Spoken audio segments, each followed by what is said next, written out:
Today, we're diving into a book you've almost certainly heard of. It's been praised, it's been banned, and it's definitely been talked about everywhere from boardrooms to Hollywood. It's Robert Greene's The 48 Laws of Power. Now, for some people, it's this brilliant historical guide to strategy. For others, it's basically a user manual for sociopaths. So let's break down what it's really all about. So, right at the heart of this book is a pretty provocative question. It starts from this idea that power dynamics are just, well, they're everywhere. They're part of every human interaction. It's this game that's always being played, whether we realize it or not. And if that's true, then the book's goal is to lay out the unwritten rules of that game. What Greene did was create this kind of codex, a rule book for power. And he did it by looking back at over 3,000 years of history. He studied everyone, from schemers like Machiavelli to kings like Louis XIV, and he focused on what they did, not what they said, boiling it all down into a set of very clear and often very ruthless laws. Okay, so the first big idea you run into is all about perception. The book argues that power doesn't really start with who you are, it starts with who people think you are. Controlling your image, your reputation, that's the absolute foundation of all influence. And right away, you see these two totally opposite tactics for managing how people see you. On one side, you've got a guy like P.T. Barnum, the ultimate showman. He knew that any attention, good or bad, is a form of power. Then, on the other end of the spectrum, you have Louis XIV, the Sun King. His power came from being quiet and mysterious. His silence made people nervous, and they projected all sorts of power onto him because they couldn't figure him out. I mean, this quote just says it all, right? It perfectly captures Barnum's whole philosophy.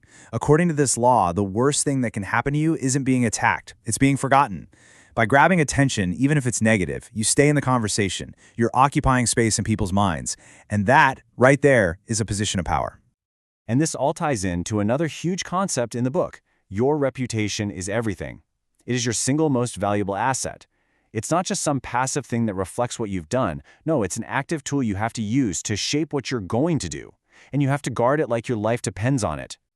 Think about someone like Henry Kissinger. He carefully built this reputation as the ultimate negotiator, right?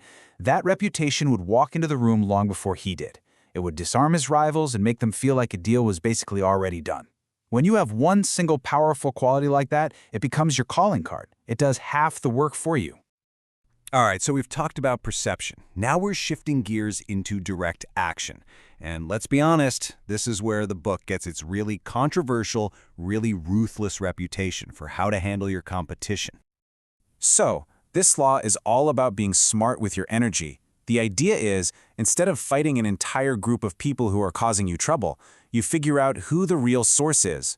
Who's the leader, the main instigator? You focus all your efforts on that one person. Neutralize them, and the book says the rest of the group will just fall apart. And wow, if you want to understand the cold, hard logic of this book, just listen to this quote from Machiavelli. It really captures the essence of Law 15, crush your enemy totally.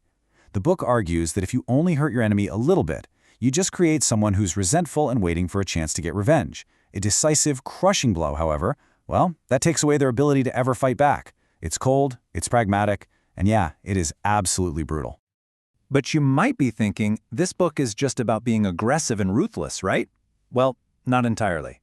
One of the final and maybe most important themes is that real lasting power often comes from the exact opposite, from self-control, from perfect timing, and from patience. It's all about winning the long game. And the perfect example of this is a guy named Cosimo de' Medici.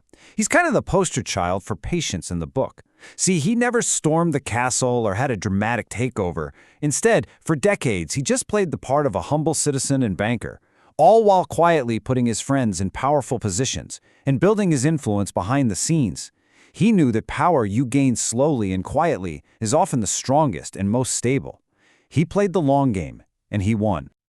This leads to one of the most interesting strategies, the surrender tactic. Now, this isn't about actually giving up. It's about trading space for time. By pretending to go along with your opponent, you make them feel comfortable. You make them feel like they've won. And that gives you precious time to recover, to regroup, and to wait for them to get weak or make a mistake. Then you strike. So after all that, what are we supposed to think? It's pretty clear this book has a dual nature, right? It can feel like a really profound guide to understanding people, but it can also feel, well, pretty dangerous. So what is this thing really? Is it just a cynical playbook for manipulators? Or is it more of a defense guide? Something you need to understand to protect yourself in a world where other people are already playing this game? Or maybe it's neither. Maybe it's just a neutral observation of history, a description of how power works, not how it should work. And that really is the ultimate question the book leaves you with, whether you see these laws as a roadmap to follow or as a warning of what to look out for. It forces you to ask yourself, in a world full of unspoken rules and hidden agendas, what's the bigger risk? Is it more dangerous to understand the game or to pretend it doesn't exist?